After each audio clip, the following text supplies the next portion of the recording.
Fala galera, meu nome é Yuri e sejam bem-vindos a mais um Curiosidade. Bom, eu sei que eu tô sumido do canal, já faz quase um mês, umas 3 semanas, 4 mais ou menos, né? E eu gostaria muito que fosse por um motivo muito bom esse sumiço momentâneo, essa pausa no canal. Mas não foi. Eu tava doente, eu tava sem voz, então não tinha como eu gravar. O pessoal vinha falar comigo, perguntando: "Oh Yuri, por que não tá saindo vídeo? Cadê o vídeo novo?" Eu não tinha voz, a minha voz tava mais ou menos assim. "Oi, tudo bom?" Viu? Não dá pra entender o que tava saindo nem nada. Então eu falei, bom, deixa eu me recuperar. Assim que eu ficar melhor, eu volto com o canal e tudo mais. E cá estou eu, estamos de volta. Ok, chega de enrolação e vamos direto pro vídeo. 10 curiosidades sobre doces que eu, vocês e todo mundo adora. Vamos lá? O doce típico de Nova York e da Filadélfia, na verdade, surgiu na Grécia, há muito tempo atrás, antes dessas cidades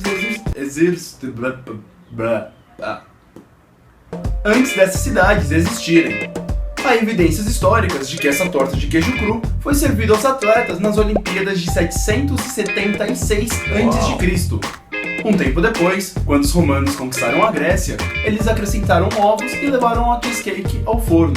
O cream cheese só foi adicionado no final do século XIX por William Lawrence, em Nova York, quando ele tentava reproduzir a receita de um queijo francês.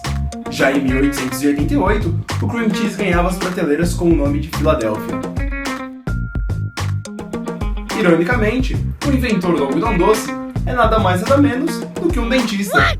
Joseph de la Rose começou a produzir o doce no começo do século XX, e até hoje a receita continua sendo a mesma. Tradicional de Portugal, a receita é preparada com arroz, leite, açúcar, casca de limão e canela.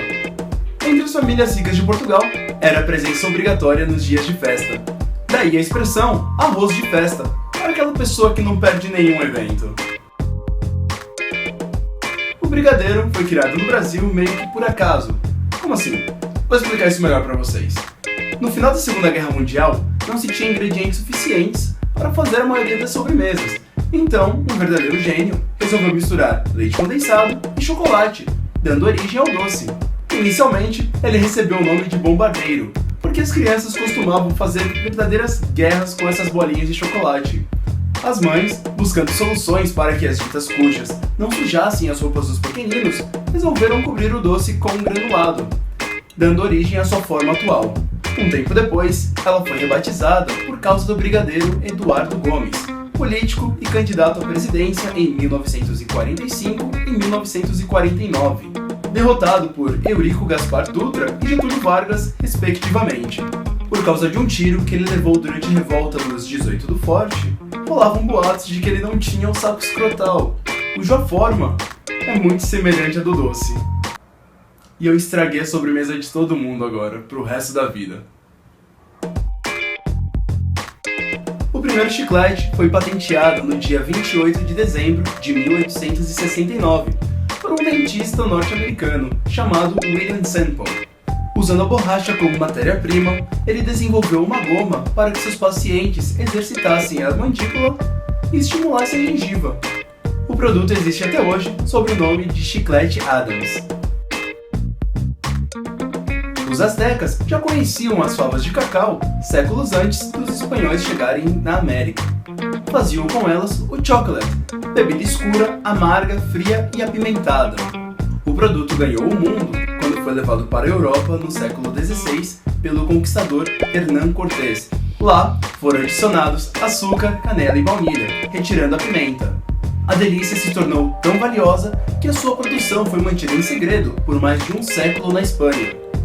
No século XVII, em Londres, foi criada a primeira loja especializada em chocolate. Já em Paris, no século XVII, foi criada a primeira fábrica do produto.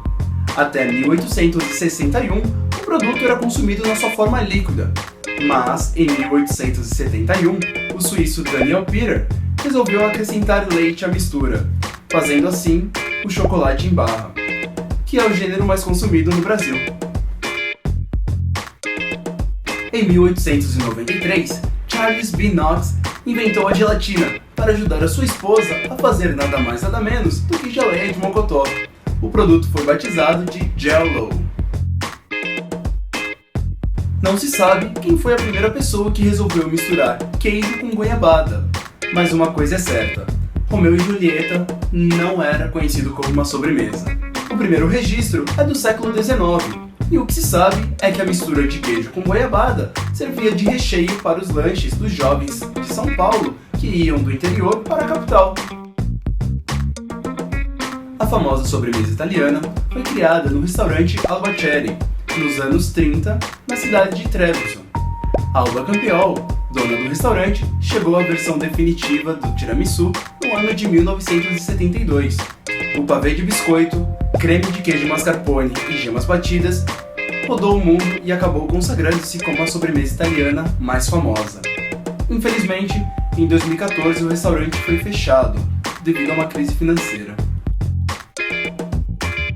As tortas de maçã surgiram na Europa medieval por volta do século XIV. As receitas mais antigas encontradas datam de 1390 e utilizavam mel no lugar de açúcar. Nos anos de 1700, a já popular sobremesa do Reino Unido foi trazida para as Américas e já começava a aparecer nos livros de receita por volta do século XVIII. Mas só no século XIX caiu no gosto popular. E hoje é comum você ver as pessoas levando tortas de maçã para seus piqueniques de independência no 4 de julho nos Estados Unidos. Bom pessoal, esse foi o Curiosidade dessa semana. Se você curtiu o vídeo, não esquece de deixar o seu like, comenta aqui embaixo para eu saber o que você achou do vídeo e tudo mais. E não esqueça de seguir o Eita Paçoca nas redes sociais. Eu vou ficando por aqui. Falou!